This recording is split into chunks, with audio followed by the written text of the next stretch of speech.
isang probinsya ng Thailand, matatagpuan ang tinatawag na car graveyard na pinamumugaran daw ng mga espiritu ng mga nagmamaneho. OMG. Dala oh, grabe to. Babae ata may-ari nito. Plaka. Pag dito ka, mafe-feel mo yung nangyari. คุณเสียชีวิตในรถนี้ใช่ไหม What the heck?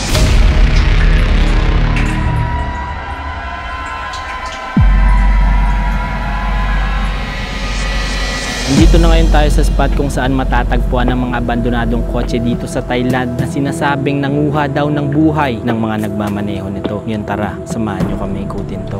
Nagsimula agad kami habang hindi pa lumalalim ang gabi at dito pa lang sa harap nagkalat ng iba't ibang sirang kotse. Yung kahan niya na lang yung naiwan. Siguro basag tong makina nito. Tapos yung iba, wala nang gulong kasi pinagtatanggal na guys. Yan, ito makikita nyo dito. Halos okay pa ang likod na parte pero pagdating sa harap, wasak-wasak na pati makina. So lahat daw na nang dito, yung tama daw dito is paharap. Nabangga daw yung mga kotseng to. Una daw yung front niya. Ito mapapansin nyo, yung mga kotse, lahat ng tama nila is nasa harap. Ayon sa mga report, ang Thailand ang isa sa pinakamaraming disgrasya kasi karamihan sa mga kotse dito ina-upgrade nila tapos mahilig sila sa race kagaya nito. Ito yan yung mga sticker, meaning yung iba dito kinakarera siguro kaya ganito. Dito pa lang sa harap sobrang dami na pero pagpasok sa loob mas madami pa pala at ang nakakapagtaka kahit nasa gilid lang ng daan ito,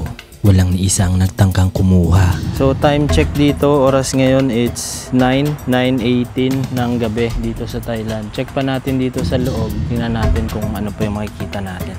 Oh my god, dami pa dito. Itong isa oh, ano to? Mamahaling kotse guys. So hindi lang standard cars yung nandito guys. Meron din mga luxury. Naghalo ang mura at mamahaling kotse dito. Isang patunay na walang pinipiling estado ang aksidente. Sobrang dami niya. Kung nakikita nyo kanina sa drone, yun guys, isang buong ano to, parang isang hektarya ata to. Puro sirang kotse. Halos lahat sa kanila, yung tama. Ayan, makikita nyo dyan, no? Puro sa harap, bangga lahat sa harap guys. Sinubukan kong buksan ang isa sa mga kotse dito para makita kung anong meron sa loob. Check natin kung bukas. Oh my god. Bukas. So, andito pa yung mga ano nyo, stereo. Okay pa yung stereo niya guys, kaso tinanggal na. Halos okay pa ang ibang parte dito sa loob. Okay pa, wala pang sira. Except lang talaga dun sa harap. Tapos yung ibang parte dito, tinanggal na. Ito, meron pang ano, parang sa atin, rosary. Tapos yung likod niya, yung leather niya, dito sa likod, okay pa guys. Grabe to. Kaya anong dito, no? Sa loob banda nakita namin ang mas malalang tama ng iba at may mga naiwan pang gamit sa loob. Yan guys dito, dami. Itong isa wasak talaga oh. Oh my god, grabe to, lala ng tama. Yung windshield niya guys, basag na basag talaga. Siguro ito pumasok yung ano, or may natusok dito. Tapos yung loob niya, meron pang helmet. Yan makikita nyo dito, yun may helmet pa dun oh. So meaning, kinakarera niya siguro to. Sobrang lala ng tama nito at sa katagalan, tinubuan na ng mga damo. Tapos itong sa kabila, ano naman to? Itong isa, wala na siya, wala ng pangalan. Sa harap nito nakita naman namin ang iba't ibang klaseng mga pick-up na sira-sira na rin. Oh my god. Ito pala guys, sa right side namin ni Dayan, puro mga auto no? Tapos dito, puro naman pick up. Sobrang dami. Naghalo din ang mga luma at bagong modelo pero lahat ng to hindi pinalad ang mga nagmamaneho. Tapos dito, ito Chevrolet oh. Ito ata yung mga cover nila eh. Yun okay pa yung ano niya guys, lagayan ng gas. Tapos meron pa siya nito oh. Mahal to, Outlander to eh. Mabilis siguro patakbo nito. Halatang mabilis ang takbo nito dahil sa mga tama nito sa harap. Ito halata na minodify talaga guys yung mga makina kasi ito meron pa mga racing stickers dito ng mga shop kung saan nila pinapamodify. Chinek ko ulit kung bukas para makita anong meron sa loob. Check natin ito kung bukas. OMG. Kagi bukas. Buo pa ang manabela at mga upuan nito. Manabela niya. Kasi yung likod niya puro na ano, puro na mga parts. Pero dito yung dashboard niya, wala pang sira. Itong upuan no. Okay pa yung upuan niya guys. Medyo okay pa ang loob nito, pero pagdating sa harap, OMG, oo nga. Wasak na yung harap guys. Oh my god, wasak labo. So yung bangga niya, dito nga rin sa harap. Ang lala no. akala namin malala na ang tama ng pickup na to, pero mas malala pa pala ang katabi nito. OMG. Lala oh, grabe to. So itong isa guys, parang bigat sa pakiramdam eh. Parang pag dito ka, mafe-feel mo yung nangyari. Yan makikita nyo dyan sa harap oh, as in wasak na wasak talaga guys. Nabakas pa dito ang pangyayari ng aksidente dahil meron pang mga pulang mancha sa loob na parte. Shucks, OMG. Taas may mga mancha guys. Dito may pulang mancha guys. Yung mga upuan. Anong model to? Isuzu D-Max. Ipat na tayo lab. Lala guys. Yun dun sa loob oh. Merong mga mancha guys. Nagkalat at hinayaan lang din dito ang mga ibang parte ng kotse. Dito mayroon pang tambucho. Nayaan lang dito. Plaka. Ito Bangkok din guys. So meaning ito sa Bangkok to galing. Grabe, itong dami dito. Yung ibang parts nandito lang oh. Nagkalat dito guys. Yun yung mga kable, yung mga interior nandito pa guys. Nayaan lang dito. Bukod sa aksidente, andito din ang mga kotse ng mga nagmamaneho na kinitilan at binawian ng buhay sa loob ng kotse. Kasi halo-halo na daw yung nandito guys. May mga kinatilan ng buhay sa kotse nila, may mga nabangga. So halo-halo na dito. Pero mas marami daw dito yung mga na-aksidente. So check natin to. Tingnan natin kung ano meron sa loob.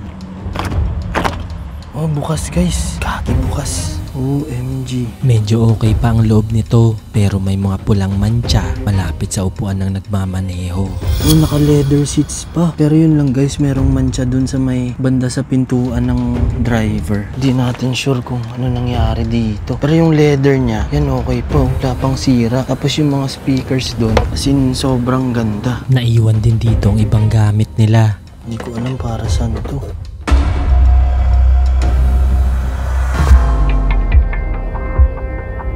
So, feeling ko ito yung mga nagkakarera. Triton, OMG, Mitsubishi. Halos pwede pa ang ibang parte nito, pero hinahayaan na lang mabulok ng panahon. Siguro pag sa atin to lab, ano na to? Scrap na to, no?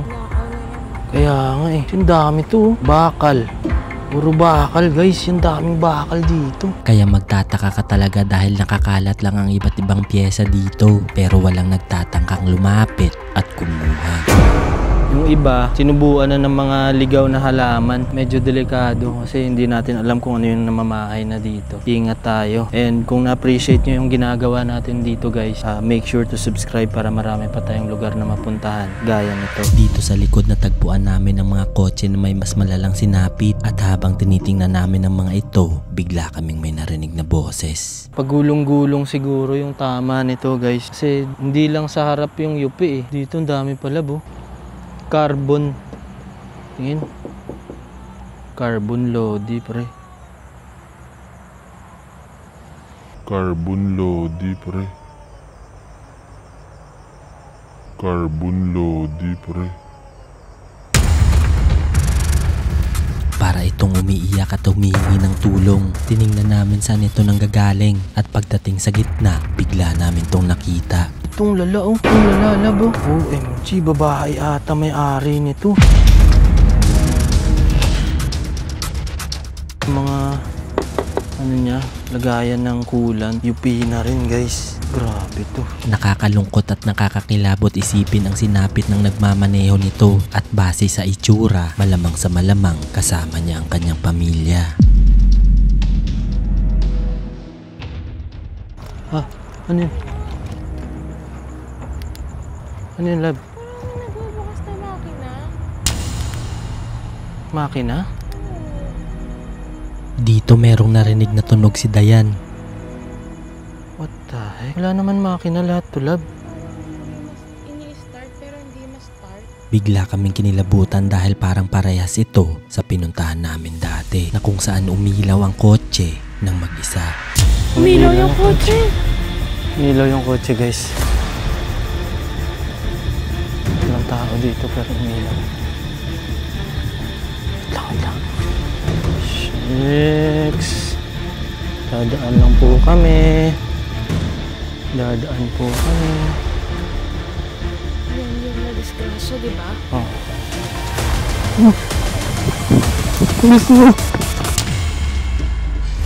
Hindi ito nahagip ng mikropono kaya sinimulan namin mag-imbestiga. Winyan Lu Tatu. Open Winyan. Code 5. Gagi, pumapalo siya guys. Meron itong nasasagap at nang sinubukan namin sa kotse na nakita namin kanina, What the heck? Ito tayo para hindi dapat balance siya.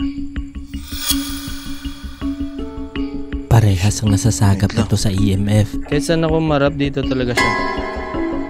Kaya para makasigurado, pinasubukan ko kay Dayan. Oh my God. So ito talaga. Kaya sinet up namin agad ang mga gamit para makapagsimula ng magtanong. Pwede ba namin malaman kung may kasama kaming espiritu o elemento na nandito ngayon? มีวิญญาณอยู่กับเราตัวนี้ที่นี่ไหม Unang tanong pa lang ito agad ang nangyari.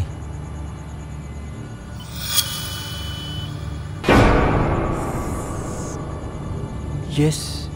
แสดงว่าคุณตอบคำตอบเป็นใช่ไหม Sumagot ito gamit ang tatsulok at nang kinumpirma namin. Yes. So pwede ba namin malaman kung espiritu kayo o elemento? เราอยากรู้ว่าเป็นวิญญาณหรือธาตุวิญญาณขอเปิดไฟสีเขียวถ้าเป็นธาตุเปิดไฟสีแดงอะไรหนูโอ้ Spirit? Spirit So tama nga. Espiritu yung nandito guys. Ayun no. Green. วิญญาณใช่ไหมโอ้ดาว What the heck? Tama ang nasasagap ng EMF kanina kaya tinanong namin kung ilan sila. Dito siya may nadedetect guys. Pwede ba namin malaman kung ilan kayo dito? เราอยากรู้ว่าตอนนี้มีวิญญาณกี่คนถ้าคนเดียว Yes เปิดไฟสีเขียวถ้าหลายคนเปิดไฟสีแดงถ้าคนเดียวกดเดดเบล1 ครั้งถ้าหลายคนกดเบลหลายครั้ง Dalawa. Itong REM pad, tsaka ito. Sumining, madami sila. Tugma ang sagot nito dahil sa dami din ng kotse na naaksidente dito at malamang sa malamang hindi lang isa ang sumasagot sa amin. Dito ka ba namatay sa kotseng to? คุณเสียชีวิตในรถนี้ใช่ไหม What the heck? Grabe. Yan guys, wala kaming hawak or anything ha. Yan, kita dito guys. Wala kaming hawak or anything. Try mo nga kung kaya niya patunugin yung dead bell. อยู่กับเราที่นี้ใช่ไหมกดกริ่งด้วย This time para makumpirma pinakiusapan namin kung kaya nilang patunugin ang dead bell. Kasi dalawa lang eh. Sa flux, tsaka dito sa REM pad. So pag ito pinatunog niya, ibig sabihin, nandito talaga siya. At maya-maya lang, Kagis, scary to. Tarang malab. Ay! Siyang gulo. Sumagot siya ng yes. Tapos pinatunog niya to guys. What the heck? bigla nitong pinatunog ang dead bell kaya nagpatuloy agad kami sa pagtatanong. pero nung tinanong natin Yan no. So ibig sabihin madami sila dito. Kasi- natunog. Ano siya eh? Green tapos dito. Ayun. Okay lang ba sa'yo na nandito kami? Kung oo, patunugin mo ng 1 beses yung dead bell. Kung hindi, 2 beses. เราอยู่ที่นี่สำหรับคุณโอเคไหม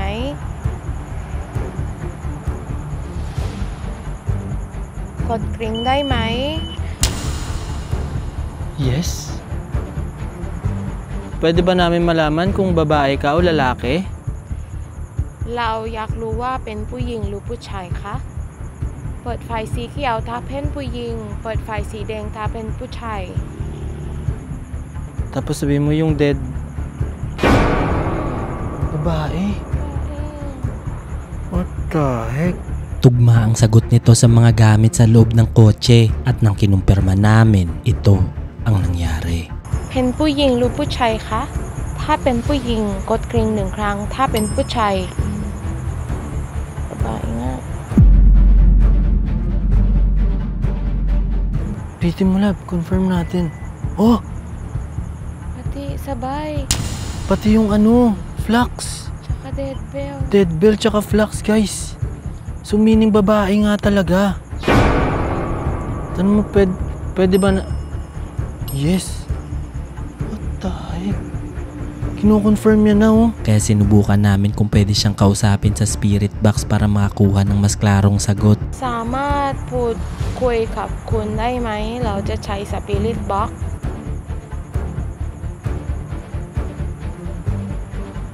Gusto ko sa Dead Bell siya sumagot eh. Kasi hindi siya active masyado sa Dead Bell. So, dapat patunugin niya talaga to. Pero pinapatunog niya mabagal. Kasi, oo daw what the heck? Sumagot ulit ito gamit ang Tatsulok at ang Dead Bell. Kaya inumpisa namin agad magtanong gamit ang spirit box. So guys, try natin sa spirit box. Tingnan natin kung may maano tayo dito yung sagot. kinonfirm niya pa rin Yes talaga, oh. Pwede ba namin malaman kung ano yung kinamatay mo? เราอยากรู้ว่าเสียชีวิตยังไงคะคุยกับเราใช้ Spirit Box อะไรนะ Yes. Sumagot yes. Yan, oh. Yes daw. Pwede ba namin malaman kung... Pwede mo ba sabihin kung... Tahek. Day! So, ano yung kinamatay mo? ก็ทำเสียชีวิตยังไงคะ Choron? ชนรถ Ilan kayo na pumanaw dito sa loob? ชนรถเสียชีวิตในรถกี่คนคะตอนที่ชนรถมีกี่คนเสียชีวิตคะ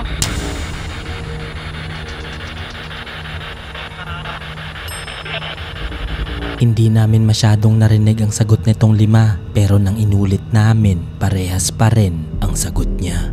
กี่คนเสียชีวิตคะ Ha? 5? Oh my God. So tama yun.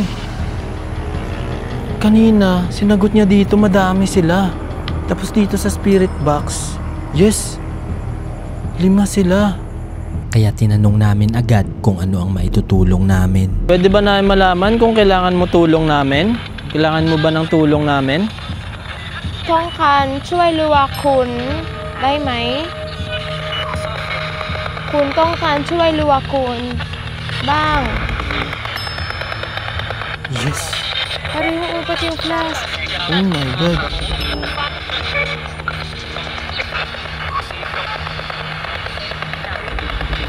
Chay! Gusto lang po namin kumpirmahin. Kailangan niyo po ba ng tulong namin? At nang tinanong namin ulit, dumami na ang sumagot ng oo. คุณต้องการช่วยเหลือใช่ไหม Yes talaga. Chay cup? Tay! ได้ Oh my God! Kailangan niyo po ba ng dasal? Pwede ba namin kami pagdasal? เราจะให้อธิษฐานสำหรับคุณนะ ได้ไหม Yes. ได้ Dahil sagot? Kap! Kapom! Oh my God! Kap! OMG! So marami sigurong ano dito na trap na hindi pa makaalis. Kasi yun nga, biglaan siguro yung nangyari. Kaya nag-alay agad kami ng dasal. ขอโทษนะ ขอโทษนะครับ ขอบคุณที่คุยกับเราคืนนี้ bagay talaga sa mundo na hindi natin kontrolado. Kaya iba yung pag-iingat, lalo na sa pagmamaneho. At laging isipin ang mga mahal sa buhay na naghihintay sa'yo.